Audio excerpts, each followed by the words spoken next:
Besides, she was Hope Marie Scroggs, the most popular girl in West Texas, and she wasn't about to let anyone know just how devastated she was that the dreams of her wedding day were being lived out by someone else.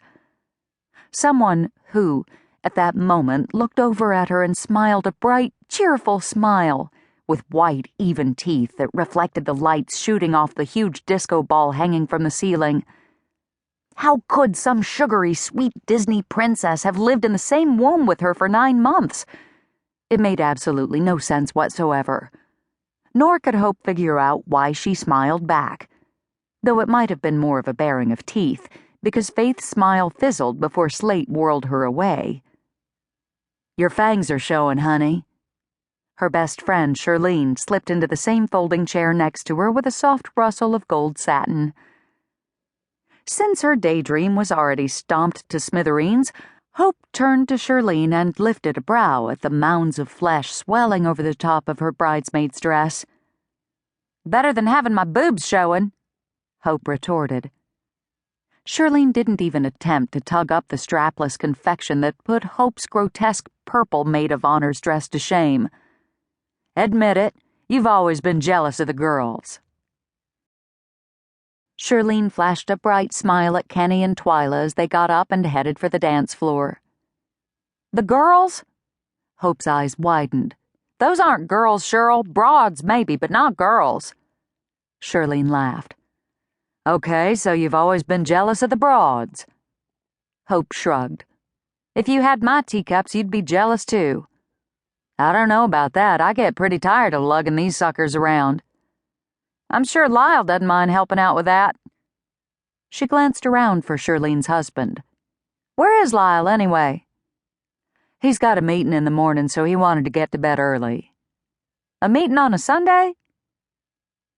For just a brief second, Shirlene's pretty green eyes turned sad before she looked away to fiddle with the purple ribbon tied around the fat ceramic pig, one of the same pigs that had been pulled out for every town celebration since they were made for Hope's 15th birthday.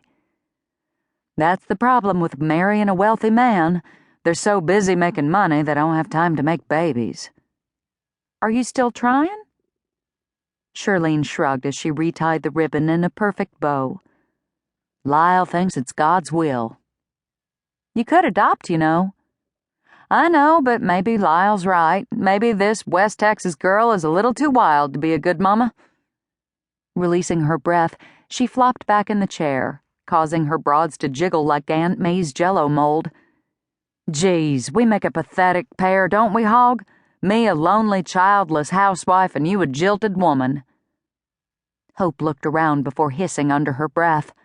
"I was not jilted, Cheryl." "I don't know what you'd call it, Hog. Everyone in town was there when you agreed to marry Slate, regardless of the fact that he hadn't asked." Hope's jaw tightened. "You know as well as everybody else that Slate proposed to me years ago, and we both know he was never serious." She hesitated and sent Hope a pointed look. "And if I remember correctly, neither were you." Unable to look back at those perceptive green eyes, Hope stared out at the dance floor, where Slate continued to whirl her twin sister around. "I always planned on marrying Slate." Shirlene snorted. "If I had a dime for every one of your plans, Hope, I'd be rich enough to lure the Dallas Cowboys away from Jerry Jones." "As if you're not already." "True."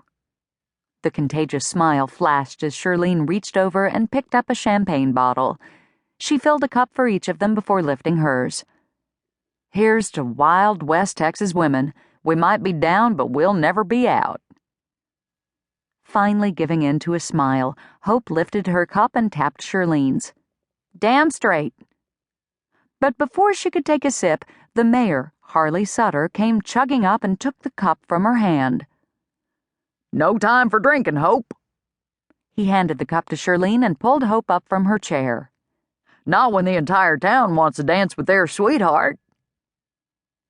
Since Hope had never been able to disappoint her hometown, she rolled her eyes at Shirlene and allowed Harley to pull her out to the dance floor. Unfortunately, the two-step had ended, and the band struck up one of those stupid wedding songs that only worked in a room filled with drunks. Still